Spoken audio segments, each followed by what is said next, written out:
जब भी अंटार्कटिका का नाम जहन में आता है तो एक ही तस्वीर उभरती है। मीलों तक फैली हुई बर्फ, ऊंचे ऊंचे ग्लेशियर्स और एक गहरी पुरसुकून खामोशी। लेकिन सच पूछें तो ये तस्वीर अधूरी है। आज हम मिलकर देखेंगे कि बर्फ के इस पर्दे के पीछे एक कैसी हलचल और जिंदगी से भरी दुनिया छुपी हुई है। ये एक बात उस आम सोच को चैलेंज करती है कि अंटार्कटिका एक बेजान सरजमीन है, और यही वो ख्याल है जिसे हम आज समझेंगे, एक ऐसी दुनिया जो हैरानकुन तौर पर जिंदगी से भरी हुई है।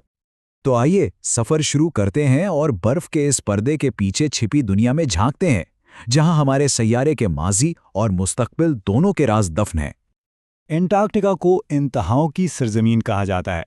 आइए देखते हैं कि ऐसी कौन सी चीजें हैं जो इसे बाकी दुनिया से बिल्कुल अलग, बिल्कुल मुनफरिद बनाती हैं। जरा तसव्वुर कीजिए, -79.2 डिग्री सेल्सियस ये जमीन पर रिकॉर्ड किया गया सबसे सर्द दर्जा हरारत है। ये इतनी शदीद सर्दी है कि अगर आप उबलता हुआ पानी हवा में फेंकें तो वो जमीन पर गिरने से पहले ही बर्फ बन जाएगा। और बात सिर्फ दर्जा हरारत की नहीं है, यहाँ 320 किलोमीटर फी घंटा की रफ्तार से हवाएं चलती हैं। ये किसी ताकतवर तूफान से भी ज्यादा तेज है, और ये इस हड्डियों को जमा देने वाली सर्दी को और भी ज्यादा नाकाबिले बर्दाश्त बना देती हैं। और ये बात शायद सबसे ज्यादा हैरानकुन है कि दुनिया के पीने लायक मीठे पानी का 90% हिस्सा अंटार्कटिका की बर्फ में ही कैद है। सोचें, अगर ये सारी बर्फ पिघल जाए तो दुनिया भर के समंदरों की सतह 60 मीटर तक बुलंद हो सकती है। बर्फ की मोटी तह की वजह से ये दुनिया का सबसे ऊंचा बरआज़म भी है। लेकिन मजे की बात यह है कि यहाँ बारिश ना होने के बराबर होती है, जिसकी वजह से इसे एक सर्द सहरा भी कहा जाता है। आप जरा वक्त में पीछे चलते हैं। यकीन करना मुश्किल है, लेकिन एक वक्त था जब अंटार्कटिका बर्फ से नहीं बल्कि घने जंगलों से ढका हुआ था। इस जगह की तारीख लाखों साल पुरानी है।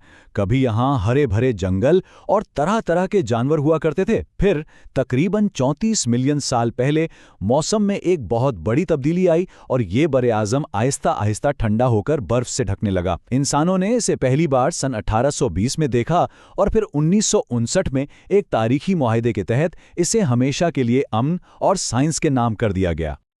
तो सवाल यह है कि एक हरा भरा बरे-आज़म आखिर बर्फ के सहरा में कैसे बदल गया? उसके पीछे कई वजूहात थीं। सबसे पहले तो ये बरे-आज़म खिसक कर जनूबी कुतुब पर आ गया। इसी दौरान फिजा में कार्बन डाइऑक्साइड की मिकदार कम हो गई और ज़मीन के मदार में तब्दीलियों ने भी सूरज की रोशनी पर असर डाला।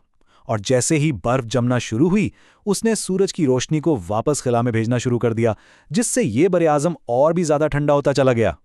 माजी से निकलकर अब आते हैं अंटार्कटिका के आज के किरदार पर। आज ये सिर्फ बर्फ का एक बरे-आज़म नहीं है, बल्कि साइंस के लिए दुनिया की सबसे बड़ी कुदरती लेबोरेटरी है। साइंसदानों के लिए ये जगह किसी खजाने से कम नहीं है।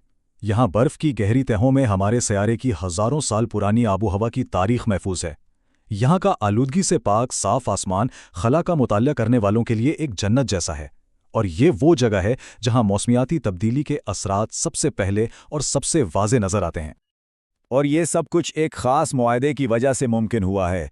1959 का एंटार्कटिक ट्रीटी इस बात को यकीनी बनाता है कि ये बरे-आज़म सिर्फ पुरअमन और साइंसी मकासद के लिए इस्तेमाल हो, और कोई भी मुल्क इस पर अपनी मुल्कियत का दावा नहीं कर सकता। अब इस बरे-आज़म के सबसे हैरानकुन पहलू की तरफ चलते हैं, यहाँ की जिंदगी। इतनी शदीद सर्दी के बावजूद जिंदगी ने यहाँ ना सिर्फ जड़ें पकड़ी हैं, बल्कि वो फल फूल भी रही है।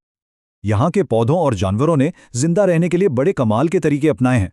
काई और लाइकेन जैसे पौधे बहुत आहिस्ता बढ़ते हैं और खुद को गर्म रखने के लिए गहरे रंग के होते हैं, जबकि पेंगुइन्स और सील जैसे जानवरों ने खुद को सर्दी से बचाने के लिए कुदरती इंसुलेशन तैयार कर ली है। इनके जिस्म पर चर्बी की एक मोटी तह होती है जो उन्हें गर्म रखती है। यहाँ की फूड चेन का तवाज़न भी बड़ा नाजुक है। इसकी बुनियाद क्रिल जैसे छोटे समुद्री जानदार हैं, जो मछलियों, पेंगुइन्स और सील्स की खुराक बनते हैं। और फिर इस फूड चेन में सबसे ऊपर लेपर्ड सील और ऑर्का जैसे बड़े शिकारी आते हैं। अंटार्कटिका हमारे स्यारे के लिए एक कुदरती मुहाफिज का काम करता है, लेकिन अब ये खुद हमारी सरगर्मियों की वजह से खतरे में है। इंसानी सरगर्मियों से बढ़ता हुआ दर्जा हरारत अब यहाँ की बर्फ को बहुत तेजी से पिघला रहा है। इस चार्ट में साफ नजर आ रहा है कि बर्फ पिघलने की रफ्तार में कितना खतरनाक इजाफा हुआ है। ये सिर्फ अंटार्कटिका के लिए ही नहीं, बल्कि पूरी दुनिया के साहिली शहरों के लिए एक बहुत बड़ा खतरा है। तो सवाल ये है कि क्या किया जा सकता है, और इसका जवाब है बहुत कुछ।